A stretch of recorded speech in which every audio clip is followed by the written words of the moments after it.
आप सभी लोगों का स्वागत है आपके अपने YouTube चैनल में जिसका नाम है मैथ बाई चंदन शर्मा। आज का जो पेपर है वो आरआरबी एनटीपीसी ग्रेजुएट लेवल का पेपर है जो कि 24 जून 2025 को ये पेपर हुआ है। फर्स्ट शिफ्ट का ये पेपर है। तो इसमें क्वांट के जो 30 महत्वपूर्ण क्वेश्चन पूछे गए हैं उनको मैं इस वीडियो में एक एक करके सॉल्व करूँगा। तो अगर आप इस चैनल पर पहली बार विजिट कर रहे हैं तो चैनल को ज़रूर सब्सक्राइब कर लें। वीडियो पसंद आए तो लाइक कर सकते हैं। इसके पहले के जितने शिफ्टों में पेपर हुए हैं उन सभी के सॉल्यूशन मैंने इस चैनल पर अपलोड कर दिया है। अगर आप इंटरेस्टेड हैं तो उसे भी जाकर देख सकते हैं, उनसे आपको बहुत कुछ सीखने को मिलेगा। तो चलिए बिना किसी देरी के मैं वीडियो स्टार्ट करता हूं। पहला क्वेश्चन कह रहा है, सिंप्लीफिकेशन का क्वेश्चन है कि पूछ रहा है कि ये जो इक्वेशन है इसका मान क्या होगा, यानी कि इसकी वैल्यू जेड के बराबर है। तो बस इसको सिंप्लीफाई कर देंगे तो जेड की वैल्यू निकल के आ जाएगी। तो सबसे पहले डिवाइड को सॉल्व करते हैं। तो डिवाइड को सॉल्व करेंगे तो 13 से 91 7 बार चला जाएगा। 2 से कट करूँगा तो 7 बार चला जाएगा। तो ये कितना हो जाएगा, तो 7 इंटू 3 का स्क्वायर हो जाएगा 9, माइनस कितना हो जाएगा 18 इंटू 2 से भाग दूंगा तो 7 बार और प्लस 11 हो जाएगा। सिंप्लीफाई कर लेते हैं तो 9 सत्ते कितना हो जाएगा, तो 63 हो जाएगा और माइनस 18 में 7 का गुणा करेंगे तो कितना हो जाएगा, 18 सत्ते 126 होता है। तो 126 और प्लस 11 हो जाएगा। अब इस प्लस वाले को एक साथ जोड़ देंगे तो 3 और 1 4 हो जाएगा। 6 में से 4 अगर घटाऊंगा तो लास्ट में 2 आना चाहिए और लास्ट में 2 सिर्फ ऑप्शन नंबर 4 में दिख रहा है, तो यही इसका करेक्ट आंसर हो जाएगा। बढ़ते हैं अगले क्वेश्चन पे। अगला क्वेश्चन कह रहा है कि 14 सेंटीमीटर त्रिज्या वाले एक गोले का पृष्ठीय क्षेत्रफल कितना होगा। तो गोले का पृष्ठीय क्षेत्रफल कितना होता है, 4 पाई आर स्क्वायर होता है। तो 4 पाई आर स्क्वायर की वैल्यू मैं निकाल दूंगा। तो 4 इंटू पाई की वैल्यू 22/7 रखनी है और आर की वैल्यू कितना दिया, तो 14 सेंटीमीटर। तो स्क्वायर करूंगा तो 14 गुणे 14। तो या तो मैं इसको सिंप्लीफाई कर लूँ या तो सीधे सीधे 7 से भाग लूँगा तो ये 2 बार चला जाएगा। तो 4 का मल्टीपल मैं देख लेता हूँ। तो इसके देखिए लास्ट में 62 है, 60 होता तो ये 4 से विभाजित होता, तो ये आंसर नहीं होगा। इसके लास्ट में 67 है, ये भी 4 से नहीं कटेगा। इसके लास्ट में 65 है, ये भी 4 से नहीं कटेगा। तो एक ही ऑप्शन बचा और यही हमारा क्या हो जाएगा, करेक्ट आंसर हो जाएगा। आप लास्ट डिजिट से भी चेक कर सकते थे कि 4 दूना के 8, दूना के 16 और 6 में 4 का गुणा करेंगे तो 24, लास्ट में 4 सिर्फ ऑप्शन नंबर 3 में दिखा है। तो दोनों में से किसी तरीके से आप क्वेश्चन सॉल्व कर सकते हैं। ये ऑप्शन आपकी मदद के लिए हैं। कभी क्वेश्चन सॉल्व करिए तो ऑप्शन पे एक नज़र जरूर देख लिया करिए, इससे आपका कुछ समय बच जाएगा। बढ़ते हैं अगले क्वेश्चन पे। अगला क्वेश्चन कह रहा है कि रति शहर ए से बी तक की यात्रा करती है। यदि रति अपनी कार को अपनी सामान्य चाल के 1/3 चाल से चलाती है तो वह शहर बी 50 मिनट देरी से पहुंचती है। तो यानी कि अगर पहले चाल 3 थी तो अब उसकी चाल कितनी हो जा रही है, 1। तो जो चूँकि दूरी क्या है, फिक्स है, तो जो उनकी स्पीड का रेशियो होगा इसी का अपोजिट क्या हो जाएगा, समय का रेशियो हो जाएगा। तो यहाँ से समय का रेशियो क्या निकल के आ जाएगा, तो 1 रेशियो कितना हो जाएगा 3। समय में अंतर कितने का है, तो 2 का। लेकिन आपसे क्वेश्चन में क्या कह रहा है कि 50 मिनट देरी से पहुँचती है, यानी इस 2 की वैल्यू क्या निकल के आ गई, 50 मिनट निकल के आ गई। तो यहाँ से 1 की वैल्यू निकालेंगे तो क्या हो जाएगा, 25 मिनट हो जाएगा 1 की वैल्यू। आपसे आगे क्वेश्चन में क्या कह रहा है कि यदि रति अपनी सामान्य चाल से कार चलाए, यानी कि इसे 3 स्पीड से अगर कार चलाए तो उसे ए से बी तक जाने में लगने वाला समय, यानी इस 1 की वैल्यू आपको बतानी है और 1 की वैल्यू निकाला हूँ तो 25 मिनट आया है। तो 25 मिनट क्या हो जाएगा, इसका करेक्ट आंसर हो जाएगा जो कि ऑप्शन नंबर 2 में दिया हुआ है। बढ़ते हैं अगले क्वेश्चन पे। अगला क्वेश्चन फिर सिंप्लीफिकेशन का आ गया कि निम्नलिखित का मान कितना होगा। ठीक है, तो पहले नीचे वाली जो वैल्यू है उसको सिंप्लीफाई कर लेते हैं।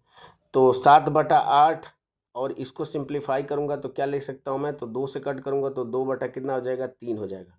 इसको सिंप्लीफाई करूंगा तो इसका इधर 13 गुणा और इसका इधर, तो 7 × 21 और 8 दूना के 16।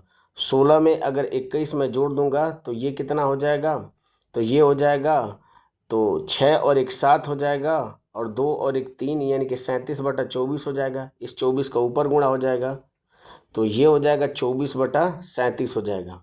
अब इसमें भाग किससे देना है, तो इसमें 6/29 से भाग देना है। तो गुणा करूंगा तो 29 ऊपर चला जाएगा और 6 नीचे चला जाएगा।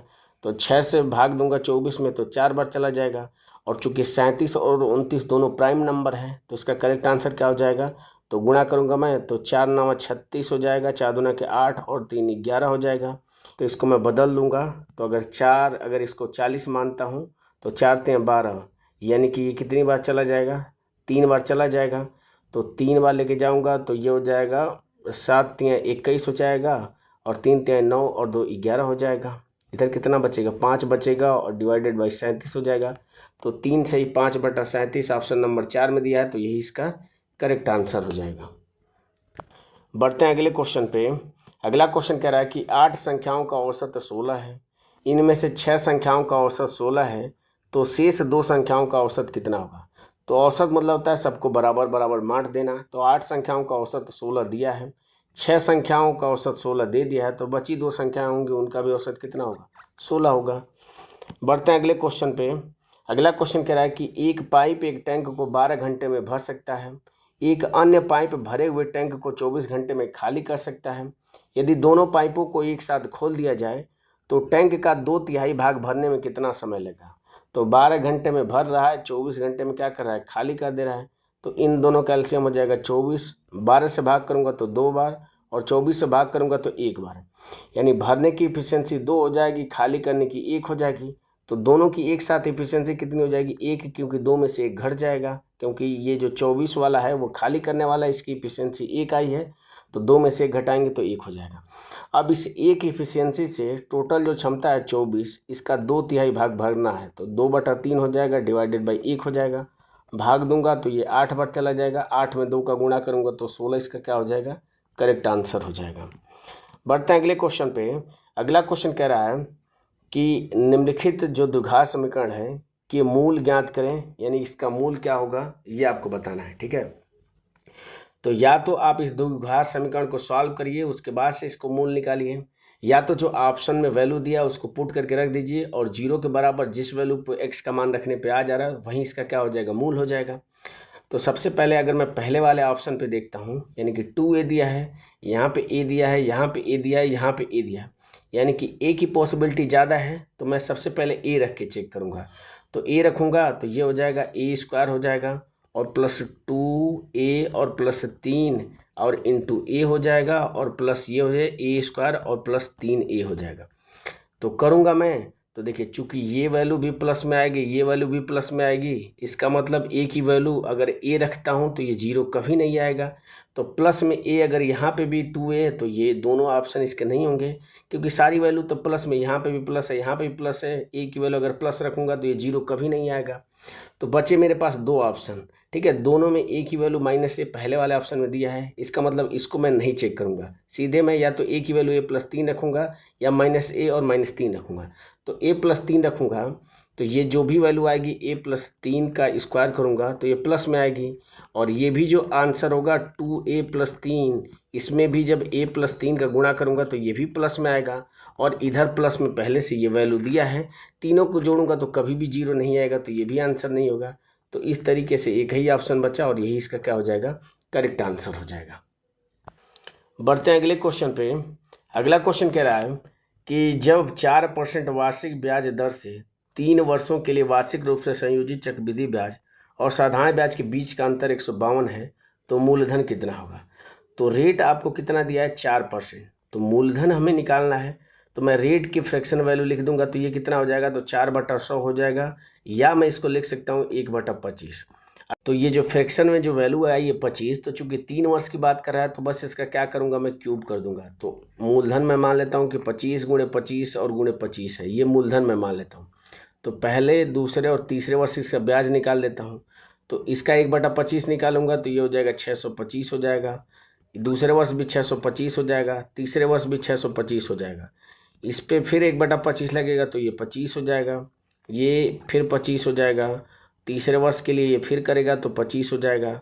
अब ये जो दूसरे वर्ष मिला है ये तीसरे वर्ष मूलधन का काम करेगा, तो इसकी वैल्यू 1/25 लेंगे तो 1 आएगी। तो अगर इन सब को जोड़ देता हूँ तो चक्रवृद्धि ब्याज आएगा, और ये जो ऊपर वाली वैल्यू है इसको जोड़ूंगा तो साधारण ब्याज निकल के आ जाएगा। तो दोनों का अंतर कितना हो जाएगा, तो 25, 25, 25 और 1, यही अंतर हो जाएगा, क्योंकि घटाने में ऊपर वाली वैल्यू तो कट जाएगी। तो 75 और 1 कितना हो जाएगा, 76। इस 76 की वैल्यू क्वेश्चन में दिया कितना है, तो 152 दिया है। तो कितने गुना है, तो दिख रहा है कि 2 गुना है, तो यहाँ से 1 की वैल्यू क्या निकल के आ जाएगी, 2। आपसे इसकी वैल्यू पूछ रहा है, तो बस क्या करूँगा, मैं इसमें 2 का गुणा कर दूंगा तो हमारा आंसर निकल के आ जाएगा। तो 2 से गुणा करूँगा तो लास्ट में 5 तो कभी नहीं आएगा, क्योंकि लास्ट में 5 होगा तो ये 2 से कटेगा ही नहीं, तो ये आंसर तो नहीं होगा। ठीक है, इसके लास्ट में 70 है, ये आपका 25 से विभाजित ही नहीं होगा, तो ये भी आंसर नहीं होगा। तो या तो दूसरा हो सकता है या तो चौथा हो सकता है। तो मैं चेक कर लेता हूँ। तो अगर मैं 25 से सिर्फ भाग दे के चेक कर लेता हूँ तो ये हो जाएगा 25 हो जाएगा, 5 और 2 कितना हो जाएगा 7, 74 हो जाएगा, तो 24 हो जाएगा, 245, ये आपका 25 से नहीं कटेगा, तो एक ही ऑप्शन बचा और यही इसका क्या हो जाएगा, करेक्ट आंसर हो जाएगा। बढ़ते हैं अगले क्वेश्चन पे। अगला क्वेश्चन कह रहा है कि 5 छात्रों का औसत वजन 60 किलोग्राम है। एक नए छात्र के समूह में शामिल होने के बाद औसत वजन जो है वो 62 किलोग्राम हो जाता है, तो नए छात्र का वजन कितना होगा। तो देखिए 5 छात्रों का औसत वजन 60 किलोग्राम था, अब जब नया छात्र आता है तो औसत वजन कितना हो जाता है, तो 62 हो जाता है। इसका मतलब नया छात्र अपने साथ 62 तो लेके आया ही आया होगा, साथ में इतना अधिक लेके आया होगा कि 5 छात्रों को अगर 2-2 दे देता हूँ, क्योंकि 60 पे 2 की वृद्धि हो रही है, तो एक व्यक्ति पे अगर 2 की वृद्धि हो रही है तो 5 छात्रों पे 2 बढ़ रहा है, यानी कि 10 बढ़ रहा होगा। तो 62 तो अपने साथ लेके आया ही होगा, साथ में 10 एक्स्ट्रा भी लेके आया होगा, तो टोटल उसका वजन कितना हो जाएगा, तो उसका वजन हो जाएगा 62 में 10 जोड़ूंगा तो 72 क्या हो जाएगा, इसका करेक्ट आंसर हो जाएगा, जो कि ऑप्शन नंबर 1 में दिया हुआ है। बढ़ते हैं अगले क्वेश्चन पे। अगला क्वेश्चन कह रहा है कि एक व्यक्ति की आय में प्रतिवर्ष 15% की वृद्धि होती है। यदि प्रारंभिक आय उसकी 70,000 है तो 2 वर्ष बाद उसकी आय की गणना कीजिए। तो 70,000 उसकी प्रारंभिक है और 15% की वृद्धि हो रही है, तो 15% की वृद्धि का मतलब कितना हो जाएगा, तो 115/100 इंटू कितना हो जाएगा, 115/100 हो जाएगा। ठीक है, इसको सिंप्लीफाई करूँ तो 1 2 3 4, 1 2 3 4, यानी कि ये कैंसिल हो जाएगा, तो सीधे इसका गुणा कर लेते हैं। तो देखिए या तो आप इसका डिजिट सम निकाल दीजिए, क्योंकि सबके लास्ट में 5 है, तो आप यूनिट डिजिट से इसका आंसर नहीं निकाल सकते हैं। यहाँ से इसका गुणा कर लेते हैं तो 115 का स्क्वायर कितना हो जाएगा, तो ये हो जाएगा 15 का स्क्वायर होता है 225, तो ये 25 हो जाएगा और 2 कैरी हो जाएगा, और 115 में 15 जोड़ दूंगा तो 130 और 2 कितना हो जाएगा 132, यही क्या हो जाएगा 115 का स्क्वायर हो जाएगा। इसी में 7 का गुणा करना है, तो 7 पचे 35, 3 हो जाएगा, 7 दूना के 14, 14 और 3 17 को 7, यानी कि 1 हो जाएगा, 7 दूना के 14 और 1 15, 15 को 5 हो जाएगा। और अगर ध्यान से देखें तो 575 या तो ऑप्शन नंबर 2 में है या तो 3 में है, तो ये पहला और चौथा तो ऑप्शन नहीं होगा। 7 का 21 और 1 22, यानी कि 2, यहाँ पे 1 आपका दिया है, यहाँ पे 2 दिख रहा है, तो यही इसका क्या हो जाएगा, करेक्ट आंसर हो जाएगा। आप एग्जैक्ट वैल्यू भी निकाल सकते हैं, तो 7 का में 7 हो जाएगा और 2 कितना हो जाएगा, तो 9 हो जाएगा, तो यही इसका क्या हो जाएगा, करेक्ट आंसर हो जाएगा। बढ़ते हैं अगले क्वेश्चन पे। अगला क्वेश्चन कह रहा है कि 2200 पर 7% वार्षिक ब्याज दर से 2 वर्षों का साधारण ब्याज कितना होगा।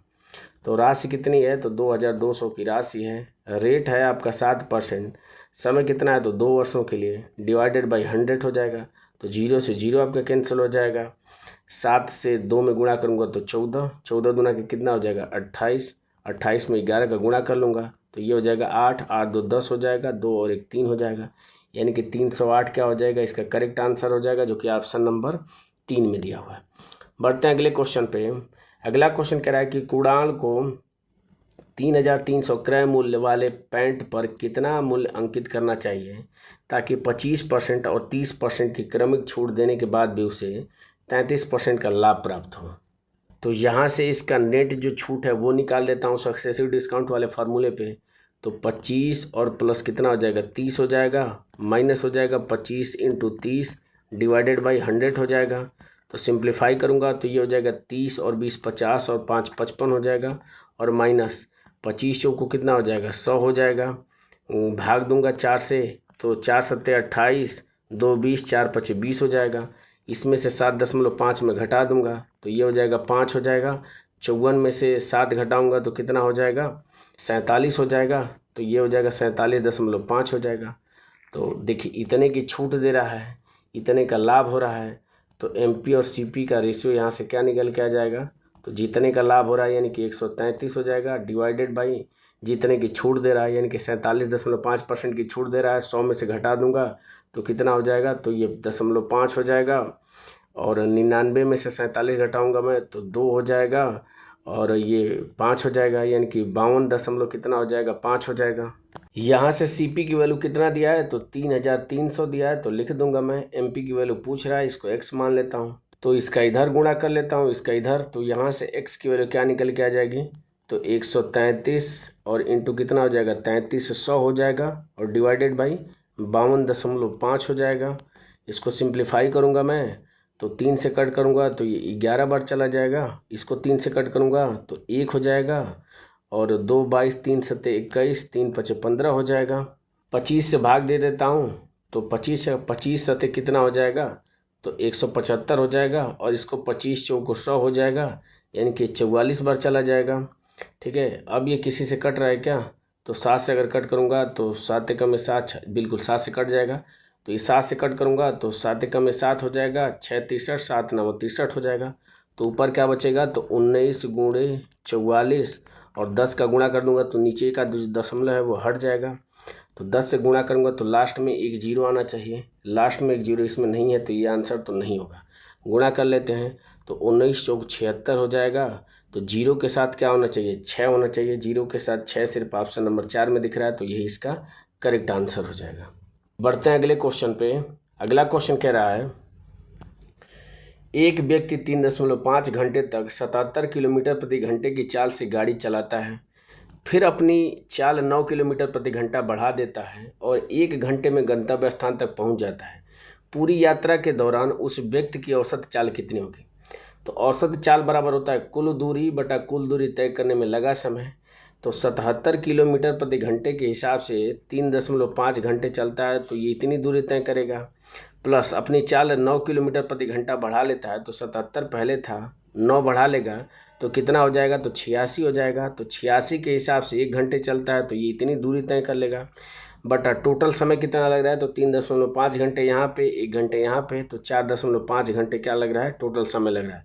बस इसको सिंप्लीफाई करेंगे तो हमारा आंसर निकल के आ जाएगा। तो नीचे जो 0.1 स्थान पे है उसको मैं हटाने के लिए 10 से ऊपर नीचे गुणा कर देता हूँ, तो ये कुछ इस तरीके से हो जाएगा, 77 इंटू 35 प्लस कितना हो जाएगा, तो 86 इंटू 10 हो जाएगा, और डिवाइडेड बाई 45 हो जाएगा। अब मैं क्या कर रहा हूँ कि इसमें भी 5 दिख रहा है, इसमें भी 5, तो 5 से कट कर लेता हूँ, तो 5 9 45 हो जाएगा, 5 7 35 हो जाएगा, 5 दूना के 10 हो जाएगा।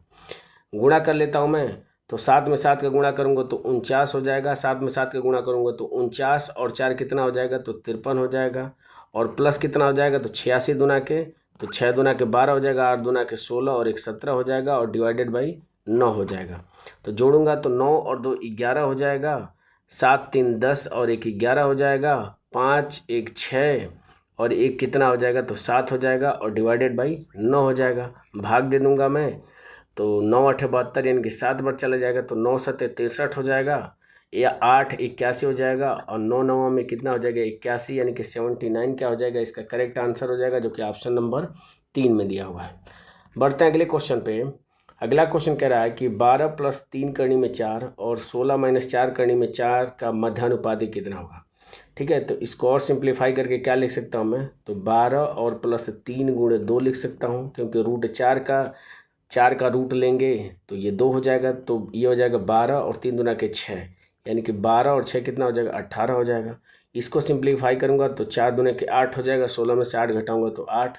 तो मध्यानुपाती का मतलब क्या होता है, इन दोनों का गुणा करके और इसका रूट ले लीजिए, तो 18 और 8, इसको मैं और सिंप्लीफाई करके क्या लिख सकता हूँ, तो 9 इंटू 8 दूना के 16 लिख सकता हूँ। तो 9 का स्क्वायर रूट 3 होगा, 16 का 4 होगा, 3 में 4 का गुणा करूँगा तो 12, इसका क्या हो जाएगा, करेक्ट आंसर हो जाएगा। बढ़ते हैं अगले क्वेश्चन पे। अगला क्वेश्चन कह रहा है कि यदि x² + y² - 16x + 38y + 425 बराबर 0 है, तो x² + y² का मान कितना होगा। ठीक है, तो सिंपल सा आप क्या करिए कि इसको पूर्ण वर्ग बनाने की कोशिश करिए। तो देखिए ये x² है और यहाँ पे -16x है, यानी कि इसको मैं क्या लिख सकता हूँ कि x - 8, और इसका अगर होल स्क्वायर करता हूँ तो ये कितना हो जाएगा, तो x² हो जाएगा, और ये कितना हो जाएगा, तो प्लस हो जाएगा, 8 का स्क्वायर हो जाएगा 64, और माइनस कितना हो जाएगा, तो 8 दूना के 16x हो जाएगा। तो ये x² - 16x तो आ गया, 64 किस में से ले लूँगा, तो ये 425 में से 64 ले लेता हूँ। ठीक है, इसको अब पूर्ण वर्ग बनाते हैं y वाले को, तो ये कितना, इसको मैं लिख सकता हूँ, तो 38 है, तो 38 का आधा यानी कि कितना हो जाएगा, तो 19 दूना का 38, यानी कि y प्लस 19 का क्या लिख सकता हूँ मैं, इसको स्क्वायर लिख देता हूँ। ठीक है, तो 19 का स्क्वायर करूँगा तो कितना हो जाएगा, तो 361 हो जाएगा। तो 361 और यहाँ पे 64 आ गया, इन दोनों को जोड़ूंगा तो कितना हो जाएगा, तो 361 प्लस 64 जोड़ूंगा तो 4 और 1 5 हो जाएगा, 6 6 12 को 2 हो जाएगा, 3 और 1 4 हो जाएगा, यानी 425 के बराबर आ रहा है। तो बिल्कुल मैं इस वाले पक्ष को जो बराबर की इधर है उसको क्या लिख सकता हूँ, तो x माइनस 8 इसका होल स्क्वायर लिख सकता हूँ, और प्लस लिख सकता हूँ y और प्लस 19 का होल स्क्वायर, और ये बराबर किसके है, तो 0 के। जब दो संख्याओं का स्क्वायर 0 के बराबर हो, इसका मतलब ये जो अंदर वाली वैल्यू होगी वो 0 होगी, तभी इन दोनों का स्क्वायर का योग क्या होगा, 0 के बराबर होगा। तो यहाँ से x की वैल्यू क्या होगी, जब इसको 0 रखेंगे तो x की वैल्यू 8 निकल के आ जाएगी, और जब इसको 0 रखेंगे तो y की वैल्यू क्या निकल के आ जाएगी, तो माइनस का 19 निकल के आ जाएगी। आपसे स्क्वायर पूछ रहा है इसका, तो चूँकि अभी स्क्वायर निकाले हैं इन दोनों का, तो 8 का स्क्वायर 64 हो गया, 19 का स्क्वायर 361, जोड़ने पे 425 आ रहा है, तो 425 का हो जाएगा इसका करेक्ट आंसर हो जाएगा। बढ़ते हैं अगले क्वेश्चन पे। अगला क्वेश्चन कह रहा है कि नीचे दिए गए आंकड़ों का बहुलक कितना होगा, ये आपको बताना है। तो बहुलक के लिए फार्मूला क्या होता है, तो ये फार्मूला होता है L प्लस ब्रैकेट में होता है F1 minus F0 divided by 2F1 minus F0 minus F2 into क्या होता है, तो H होता है। बस वैल्यू रख देंगे। तो सबसे ज़्यादा फ्रीक्वेंसी किसकी है, तो 35 से सबसे अधिक बार आया है, तो यही हमारा मेन इंटरवल हो जाएगा। तो इसकी लोअर लिमिट क्या है, तो 20 है, तो 20 और प्लस समथिंग करके आएगा। तो 20 से वैल्यू अधिक आनी चाहिए, तो कम है, तो ये ऑप्शन तो वैसे ही नहीं होगा।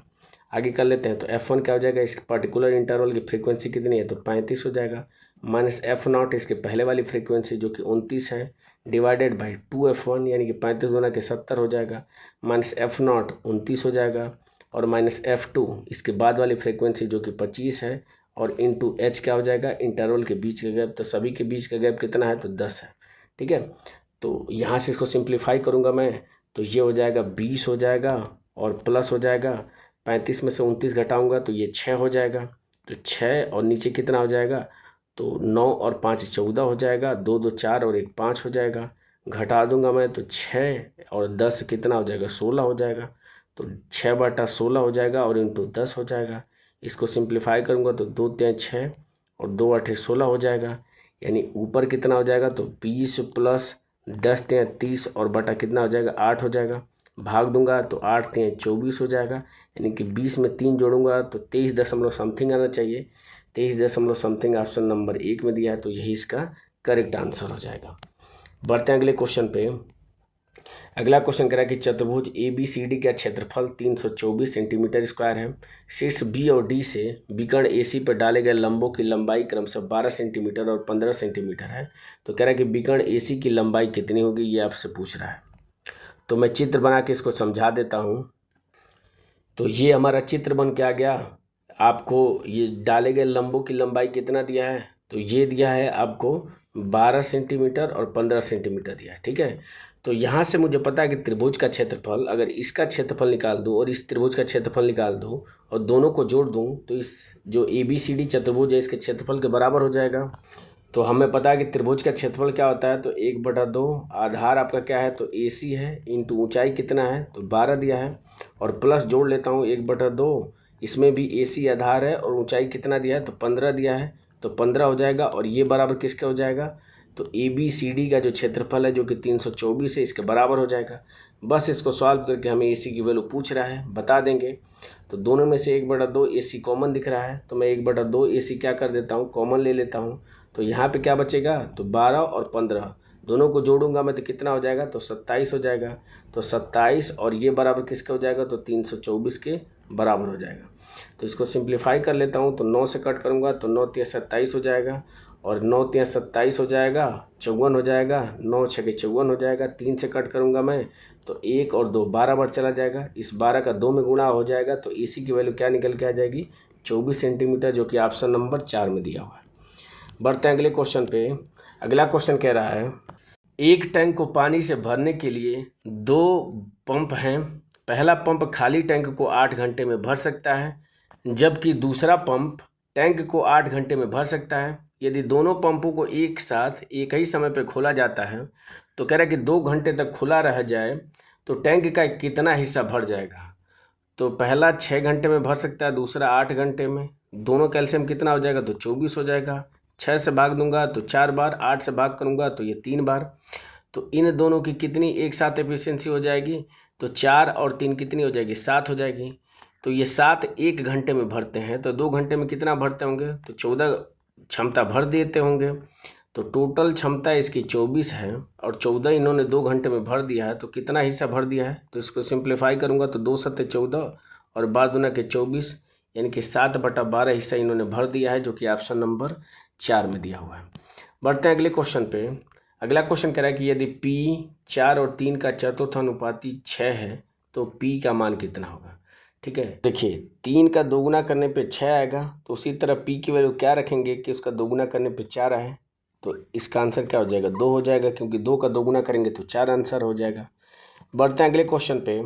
अगला क्वेश्चन कह रहा है कि ₹344 प्रति मीटर की दर से कपड़ा बेचने पर एक दुकानदार को 57% की हानि होती है।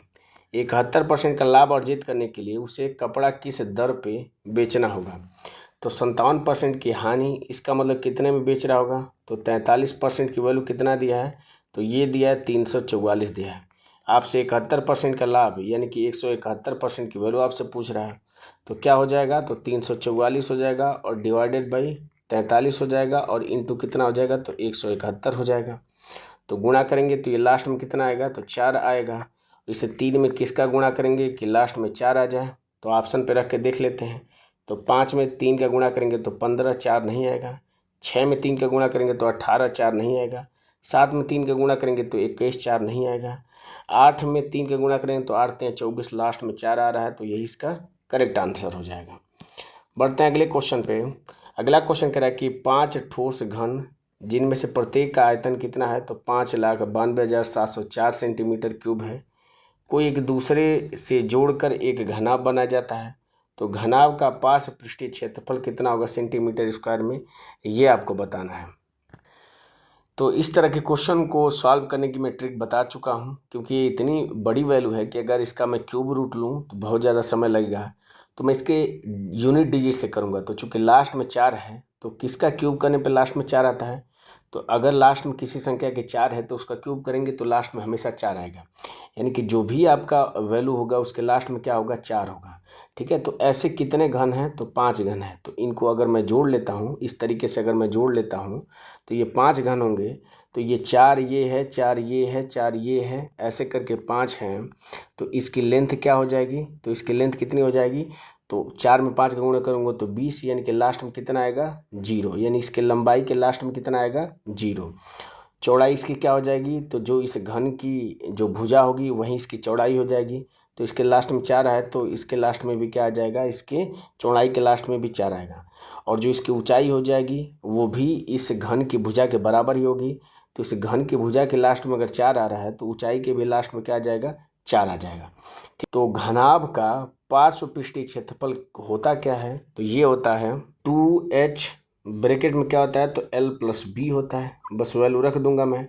तो 2 इंटू h के लास्ट में क्या है, तो 4 है तो 4 रख दूंगा, और l के लास्ट में 0 है, b के लास्ट में क्या है, 4 है तो रखूंगा। तो ये हो जाएगा 4 दूना के 8 हो जाएगा, और इसको जोड़ूंगा तो 4 हो जाएगा। तो गुणा करूंगा तो लास्ट में कितना आ जाएगा, तो 8 चौको 32, यानी कि लास्ट में 2 आ रहा है, और लास्ट में 2 सिर्फ ऑप्शन नंबर 1 में दिख रहा है, तो यही इसका करेक्ट आंसर हो जाएगा। ठीक है, तो ये एक इस क्वेश्चन को करने का सबसे बढ़िया तरीका है। बिना कैलकुलेशन के आप इस क्वेश्चन को आसानी से कर सकते हैं। मैं इसको समझा दे रहा हूँ फिर से कि जैसे देखिए ये घन कुछ इस तरीके से होता है, ठीक है, इनको जोड़ के ये बनाया जा रहा है कुछ इस तरीके से। तो आप देख सकते हैं कि लंबाई चेंज हो जा रही है, लेकिन चौड़ाई और ऊंचाई तो यही है। तो इस वजह से मैं चौड़ाई और ऊंचाई को जो इस घन की जो भुजा के लास्ट वाली वैल्यू आ रही है उससे मैं रख दिया हूँ। बढ़ते हैं अगले क्वेश्चन पे। अगला क्वेश्चन कह रहा है कि cos 42 अंश इंटू cos 18 अंश माइनस sin 42 अंश इंटू sin 18 अंश का मान कितना होगा। तो ये cos a प्लस b की वैल्यू है, क्योंकि cos a प्लस b इसका मान कितना होता है, तो ये होता है cos a होता है इंटू cos b होता है, और माइनस बीच में हो जाता है sin a into sin b हो जाता है। और बस यही वैल्यू आपको ऊपर में दिख रही है। अगर इस a की जगह पे क्या है तो 42 रख दें, और इस b की जगह पे 18 रख दें, तो बस इसकी वैल्यू रख दूंगा मैं। तो ये हो जाएगा cos हो जाएगा, 18 में 42 जोड़ दूंगा तो ये कितना हो जाएगा 60 अंश हो जाएगा। और कॉस 60 अंश का मान कितना होता है तो 1/2 होता है। तो 1/2 इसका क्या हो जाएगा करेक्ट आंसर हो जाएगा। बढ़ते हैं अगले क्वेश्चन पे। अगला क्वेश्चन कह रहा है कि x y के व्युत्क्रमानुपाती है। तो y के व्युत्क्रमानुपाती क्या है तो x है, तो लिख लिया मैं। y जो है वो z के व्युत्क्रमानुपाती है। तो y जो है वो z के क्या है व्युत्क्रमानुपाती है। कह रहा है कि किसी विशेष स्थिति में x का मान अगर 1/2 है और z का मान 1/74 है, तो कह रहा है कि अगर z का मान 7 है तो x का मान कितना होगा, यानी कि y को हटा देना है। तो यहाँ से अगर मैं y की वैल्यू अगर ये रख देता हूँ इसमें, तो ये z क्या हो जाएगा, ये अनुक्रमानुपाती किसके हो जाएगा तो x के हो जाएगा। इसका मतलब क्या होता है कि Z1/Z2 ये बराबर किसके हो जाएगा तो x1/x2 के बराबर हो जाएगा। बस वैल्यू रख देता हूँ। तो अगर x1 की वैल्यू पहले 1/2 थी, तो x2 की वैल्यू आपसे पूछ रहा है, तो Z1 की वैल्यू पहले क्या थी तो 1/74 थी, और बाद में अगर Z2 की वैल्यू अगर 7 है तो इसकी वैल्यू आपसे पूछ रहा है। तो सॉल्व कर लेता हूँ। तो इससे 7 का इधर गुणा हो जाएगा, x2 का इधर गुणा हो जाएगा। तो ये हो जाएगा 7/2 बराबर किसके हो जाएगा तो x2/74 के बराबर हो जाएगा।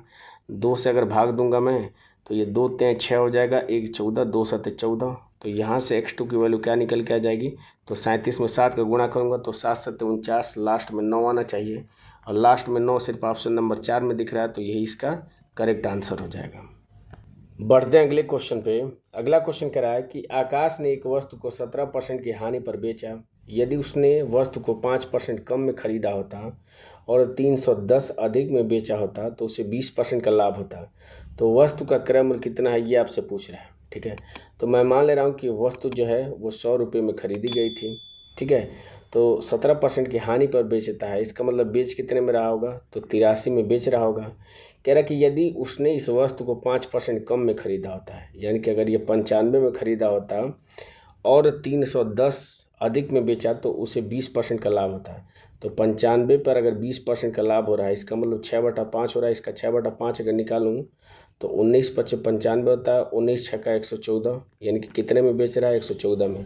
तो आगे कह रहा है कि अगर उसे 5% कम में खरीदा होता है, यानी कि 95 में खरीदा होता और 310 रुपये अधिक में बेचा होता, यानी कि पहले 83 में बेच रहा था, अब 114 में बेच रहा है, तो अंतर कितने का है तो 17 इधर का 14 इधर का। तो 17 और 14 कितना हो जाएगा 31। इस 31 की वैल्यू क्वेश्चन में दिया कितना है तो 310 दिया है। आपसे क्रय मूल्य यानी कि 100 की वैल्यू पूछ रहा है। तो यहाँ पे दिख रहा है कि 1 की वैल्यू कितने गुना है तो 10 गुना है। तो इस 100 की वैल्यू भी क्या हो जाएगी, इसमें 10 का गुणा करेंगे तो 1000, इसका क्या हो जाएगा CP निकल के आ जाएगा, जो कि ऑप्शन नंबर 1 में दिया हुआ है। बढ़ते हैं अगले क्वेश्चन पे। अगला क्वेश्चन कह रहा है कि 4 कुर्सियों और 4 मेज़ों की कीमत 7000 है तथा 6 कुर्सियों और 5 मेज़ों की कीमत 8800 है। तो 16 कुर्सियों और 2 मेज़ों की कीमत कितनी होगी ये आपको बतानी है। तो दोनों में आपको दिख रहा है कि 2 का फैक्टर है। तो 2 का फैक्टर अगर देखेंगे तो पहला वाला ऑप्शन नहीं होगा, दूसरा वाला ऑप्शन नहीं होगा, यानी या तो तीसरा हो सकता है या तो चौथा हो सकता है। ठीक है, तो यहाँ से 4 कुर्सी यानी कि 4 चेयर और प्लस 4 टेबल, इसकी वैल्यू कितनी दिया है तो 7000 दिया है। तो यहाँ से 1 चेयर और 1 टेबल की कीमत कितनी हो जाएगी तो 4 से भाग करूँगा तो 1 हो जाएगा, 3 30, 4 7 28, 2 20, 4 5 20, यानी इतना क्या हो जाएगी 1 चेयर और 1 टेबल की कीमत हो जाएगी। ठीक है, तो यहाँ से मैं क्या करूँगा कि चूँकि दूसरा इक्वेशन जो दिया है कि वो 6 कुर्सी और प्लस 5 टेबल, इसकी वैल्यू दिया है आपको 8800 दिया है। ठीक है, तो 5 से गुणा कर लेता हूँ मैं, तो ये हो जाएगा 5 चेयर और प्लस 5 टेबल, इसकी वैल्यू कितनी हो जाएगी तो 0 5 5 25 हो जाएगी, 7 5 35 और 2 37 हो जाएगी, 5 और 3 कितना हो जाएगा 8 हो जाएगा। ठीक है, इसमें से इसको घटा दूंगा मैं, तो 6C प्लस 5T और ये कितना हो जाएगा तो 8800 के बराबर हो जाएगा। तो घटाऊंगा तो ये माइनस हो जाएगा, ये भी माइनस, ये माइनस, ये प्लस माइनस से कैंसिल हो जाएगा, माइनस से C, इसकी वैल्यू कितनी हो जाएगी तो 0 हो जाएगी। 10 में से 5 जाएगा 5 हो जाएगा, 7 में 7 जाएगा 0 और ये 0, यानी कि ये माइनस में आएगा। तो यहाँ से C की वैल्यू क्या निकल के आ जाएगी 50 निकल के आ जाएगी। और जैसे ही C की वैल्यू 50 निकल के आ गई, आप इसमें रख के किसकी निकाल दीजिए टेबल की कीमत निकाल दीजिए। तो टेबल की कीमत क्या निकल के आ जाएगी 1700 निकल के आ जाएगी। आपसे कह रहा है कि 16 कुर्सी और 2 मेज की कीमत, तो 16 कुर्सी की कीमत यानी कि अगर एक कुर्सी की कीमत 50 है तो 16 की कितनी हो जाएगी तो 16 × 5 = 80, यानी कि 800 हो जाएगी। 2 मेज की कीमत कितनी हो जाएगी तो 17 × 2 = 3400 हो जाएगी। दोनों को मैं जोड़ लूँगा तो लास्ट में 0 आ रहा है, इसके लास्ट में 0 नहीं है, तो ये इसका करेक्ट आंसर हो जाएगा। बढ़ते हैं अगले क्वेश्चन पे। अगला क्वेश्चन कह रहा है कि 44, 86 और एक अन्य संख्या x का लघुत्तम समापवर्ग 7, 5, 6, 8 है, तो x का मान कितना होगा। ठीक है, तो जो भी x की वैल्यू होगी वो जो एलसीएम है इसको पूरी तरीके से क्या करेगी, विभाजित करेंगे। अब ऑप्शन पर अगर देखें तो देखिए 145 में 5 का फैक्टर दिख रहा है, तो न तो 44 में मुझे 5 का फैक्टर दिख रहा है, न तो 86 में दिख रहा है, और न तो इसमें 5 का कोई फैक्टर दिख रहा है, तो ये आंसर तो नहीं होगा। इसमें भी 5 का फैक्टर दिख रहा है तो ये भी नहीं होगा, तो या तो दूसरा हो सकता है या तो चौथा हो सकता है। अब 101 क्या है, अभाज्य संख्या है। ठीक है, तो अभाज्य संख्या अगर है तो इसका मतलब क्या हो जाएगा कि ये इसको पूरी तरीके से विभाजित करना चाहिए। तो देख लेता हूँ मैं, तो 7 बार लेके जाऊँगा तो ये हो जाएगा 707 हो जाएगा, घटाऊँगा तो 16 में से 7 जाएगा तो 9 हो जाएगा, और यहाँ पे बचेगा 4, ये 49 हो जाएगा, और ये कितना हो जाएगा, 8 हो जाएगा। 101 से ये विभाजित नहीं होगा, तो ये भी आंसर नहीं होगा, तो इस हिसाब से एक ही ऑप्शन बचा और यही इसका करेक्ट आंसर हो जाएगा। बढ़ते हैं अगले क्वेश्चन पे। अगला क्वेश्चन कह रहा है कि एक समबहुभुज के लिए अंतःकोणों का योगफल उसके वाय कोणों के योगफल से 200% अधिक है। तो वाय कोण अगर मैं 100 मानता हूँ तो अंतःकोण कितना हो जाएगा, तो 200% अधिक यानी कि 300 हो जाएगा। इसको और सिंप्लीफाई करूँ तो इनके बीच में अनुपात क्या निकल के आ जाएगा, तो 3:1 निकल के आ जाएगा। यानी बाहर वाला अगर 1 है तो अंदर वाला कितने अंश का कोण हो जाएगा, तो 3। तो इन दोनों को जोड़ूंगा तो 4, लेकिन जोड़ने पे किसके बराबर होना चाहिए, तो 180 अंश के बराबर होना चाहिए, क्योंकि अंतःकोण प्लस बाह्य कोण का योगफल 180 अंश के बराबर होता है। आपसे x का मान पूछ रहा है, यानी कि इसे 3 की वैल्यू पूछ रहा है, तो यहाँ से 1 की वैल्यू कितनी हो जाएगी, तो 180 और डिवाइडेड बाई 4। 3 की वैल्यू पूछ रहा है तो बस इसमें क्या करूँगा, मैं 3 का गुणा कर दूंगा, तो 4 से भाग करूँगा तो ये कितनी बार चला जाएगा, तो 4 चौको 16 हो जाएगा, 2 20, 4 पचे 20। तो बस क्या करूँगा, 3 की वैल्यू पूछने के लिए 45 में 3 का गुणा कर दूंगा, तो 45 में 3 का गुणा करूँगा तो 135 इसका क्या हो जाएगा, करेक्ट आंसर हो जाएगा। बढ़ते हैं अगले क्वेश्चन पे। अगला क्वेश्चन कह रहा है कि उपयुक्त सर्वसमीका का उपयोग करके 10.1 के घाते क्यूब इसका मान कितना होगा, ये आपको बताना है। ठीक है, तो इसका क्यूब करेंगे तो लास्ट में तो 1 आएगा, तो लास्ट में इसके 3 है, तो ये आंसर नहीं होगा। 1 स्थान पे दशमलव है, क्यूब करेंगे तो 0.3 स्थान पे होगा, तो इसमें 0.4 स्थान पे है, तो ये भी आंसर नहीं होगा। इसका मतलब या तो पहला हो सकता है या तो तीसरा हो सकता है। ठीक है, तो निकाल लेते हैं। तो इसको मैं सॉल्व करने के लिए 101 मान लेता हूँ, दशमलव को हटा देता हूँ मैं, तो इसका स्क्वायर करूँगा तो 101 का स्क्वायर कितना हो जाएगा, तो ये हो जाएगा 1 का स्क्वायर 1 हो जाएगा और 102 हो जाएगा, तो इसका स्क्वायर हो जाएगा। अब इसमें बस क्या करूँगा, 101 से गुणा कर लूँगा, तो ये कितना हो जाएगा, तो 102 0 1, फिर ये 0 0 0 0 हो जाएगा, फिर 1 से गुणा करेंगे तो ये हो जाएगा 1 0 2 0 1 हो जाएगा, जोड़ दूंगा तो 1 0 3 हो जाएगा, ये 0 हो जाएगा, ये 3 हो जाएगा, 0 1 हो जाएगा, और 3 स्थान पे दशमलव यानी कि 1030। 1030 ऑप्शन नंबर 1 में दिख रहा है, इसमें 1003 है तो ये नहीं होगा, तो इस तरीके से ऑप्शन नंबर 1 इसका करेक्ट आंसर हो जाएगा। बढ़ते हैं अगले क्वेश्चन पे। अगला क्वेश्चन कह रहा है कि 1/20 1/40 का कितना प्रतिशत है, तो लिख देता हूँ मैं, तो 1/20 1/40 का कितना प्रतिशत है, तो 100 से गुणा कर दूंगा, तो इस 40 का ऊपर गुणा हो जाएगा, तो 20 से अगर भाग करूंगा 40 में तो 2 बार, और 2 का 100 में गुणा करूंगा तो 200% का हो जाएगा, इसका करेक्ट आंसर हो जाएगा, जो कि ऑप्शन नंबर 1 में दिया हुआ है। बढ़ते हैं अगले क्वेश्चन पे, और ये इस वीडियो का लास्ट क्वेश्चन है। क्वेश्चन कह रहा है कि निम्नलिखित आंकड़ों की माध्यिका कितनी होगी। तो सबसे पहले आंकड़े काउंट कर लीजिए, तो 3 3 6 3 9 और 2 11, यानी कि पदों की संख्या 11 जो कि विषम है, तो इसकी माध्यिका क्या हो जाएगी, तो n+1 डिवाइडेड बाई 2, वहाँ जो पद होगी यही इसकी माध्यिका हो जाएगी। तो 11 में 1 जोड़ूंगा तो 12/2 यानी कि छठवां पद क्या हो जाएगी, इसकी माध्यिका हो जाएगी। तो छठवां पद देख लेता हूँ मैं, तो सबसे छोटी वैल्यू क्या दिख रही है, तो 15 हो जाएगी, ये पहला हो जाएगा, 19 दूसरा हो जाएगा, फिर क्या दिख रही है, तो 26 दिख रहा है, तो ये तीसरे नंबर पे हो जाएगा। फिर क्या दिख रहा है, तो 46 दिख रहा है, ये चौथे नंबर पे हो जाएगा। फिर 53, ये 5वें नंबर पे हो जाएगा। उसके बाद से क्या दिख रहा है, तो 72 दिख रहा है, तो ये 6वें नंबर पे हो जाएगा। तो यही इसकी क्या हो जाएगी, माध्यिका हो जाएगी। ठीक है, दूसरा तरीका क्या था कि बिना सॉल्व किए भी आप इसको बता सकते थे कि जो भी माध्यिका होगी वो इनके बीच में ही होगी, ठीक है। और ऑप्शन इस हिसाब से बनाया गया है कि 0.71.5 दिया है, तो दशमलव में कोई वैल्यू यहाँ पे दी नहीं है, तो ये और ये तो आंसर नहीं होंगे। 73 भी अगर मैं ध्यान से देखूँ तो कहीं पे भी नहीं दिया, तो ये भी आंसर नहीं होगा। तो इस तरीके से बिना सॉल्व के भी आप बता सकते थे कि इसका आंसर 72 होगा। तो इस तरीके से आरआरबी एनटीपीसी ग्रेजुएट लेवल का जो पेपर हुआ था 24 जून 2025 को फर्स्ट शिफ्ट में, उसमें क्वांट के जो 30 महत्वपूर्ण क्वेश्चन पूछे गए थे उनको मैंने इस वीडियो में एक एक करके सॉल्व कर दिया। मुझे उम्मीद है कि ये वीडियो आपको अच्छी लगी होगी, इन्फॉर्मेटिव लगी होगी। अगर वीडियो पसंद आए तो लाइक ज़रूर करें। अगर आप इस चैनल पर पहली बार विजिट कर रहे हैं तो चैनल को ज़रूर सब्सक्राइब कर लें। मिलते हैं आपसे अगले पेपर में अगली वीडियो के साथ, तब तक के लिए जय हिंद और बाय।